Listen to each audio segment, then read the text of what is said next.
কেমন আছো? আশা করছি ভালো আছো, আমিও খুব ভালো আছি। Welcome to Bengali blogger Sonali. Welcome একটা নতুন ভিডিও নিয়ে। তো চলো আজকে দুপুরে কি কি রান্না করছি তোমাদের একজনে দেখি। কেটে নিয়েছি, ঢ্যাঁড়সের চচ্চড়ি হবে, এখানে আলু কেটে নিয়েছি, ডিমের ঝোল হবে, আর এই পাকা উচ্ছেগুলো এনেছিলাম ভাজা খাওয়ার জন্য। এই দিয়ে আলু দিয়ে অল্প কটা ভাজা হবে। তা চলো কড়াইতে তেল নিয়ে নিয়েছি। দেখো কড়াইতে তেল নিয়ে নিচ্ছে, সব কিছু রেডি করে তোমাদের কাছে রান্না করতে এলাম। মশলা সবই বাটা হয়ে গেছে, এখন করবো ঢ্যাঁড়স চচ্চড়ি। সেটা কড়াইতে নিয়ে নিয়েছি তেল। এবার তেলটা গরম হয়ে গেলে কালো জিরে ফোড়ন দিয়ে দেবো। আর এখানে দেখো ভাত হয়ে গেছে, ভাত দিয়ে রেখেছি। আর এখানে আছে ডিম, আর এই একটা ডিম অমলেট হবে। তা চলো তেলের মধ্যে কালো জিরে ফোড়ন। দেখো বন্ধুরা, তেলের মধ্যে কালো জিরে ফোড়ন দিয়ে কড়াইতে ঢ্যাঁড়স দিয়ে দিয়েছি। আর এখানে মশলাও বেটে নিয়েছি। সর্ষের মধ্যে নিয়ে নেবো এবার নুন, হলুদ, লঙ্কা গুঁড়ো আর সামান্য একটু চিনি। আমার হালকা হালকা ভাজা হয়ে গেছে, তার মধ্যে আমি মশলাটা দিয়ে দিলাম। এত গরম পড়েছে, সেজন্য সর্ষে বাটা খাচ্ছিলাম না, কিন্তু ভাবলাম গরমকালে তো গরম পড়বেই, সেটা খাওয়া দাওয়া বন্ধ করে কি লাভ। সেটা আজকে আবার করলাম, একটু ঢ্যাঁড়স চচ্চড়ি করি। সেটা অল্প করেই সর্ষে বেটেছি, খুব বেশি বাটিনি, 2 চামচ সর্ষে নিয়েছি। ওই দিয়ে ঢ্যাঁড়স চচ্চড়ি করতে পেঁয়াজ ছাড়াই, পেঁয়াজ ছাড়া ঢ্যাঁড়স চচ্চড়িটাই বেশি খেতে ভালো লাগে। গ্রীষ্মে অতি গরম পড়লেও ভালো লাগে না, শীতকালে অতিরিক্ত শীত পড়লেও ভালো লাগে না। মানুষের কোনো কিছুতেই খুশি হতে পারি না আমরা যখন যাইবি। বর্ষাকালেও বেশি যদি বৃষ্টি হয় সেটাও খুশি হই না, কাদা প্যাচ প্যাচ করছে, ভালো লাগছে না। কিন্তু প্রকৃতি যেটা চলবে সেটাই তো হবে, প্রকৃতির নিয়ম।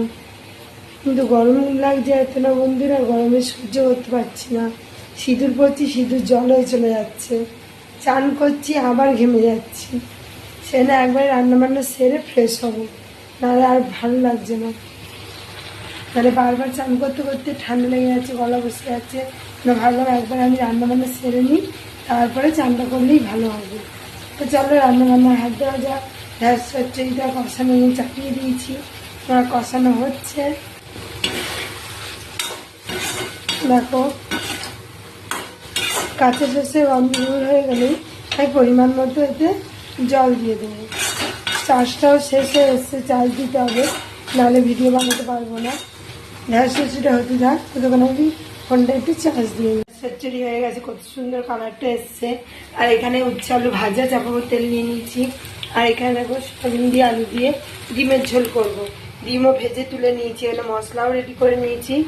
আর আলু আর সয়াবিন আর পেঁয়াজটা ভাজা ভাজা হলেই তো মশলাটা দিয়ে দেবো।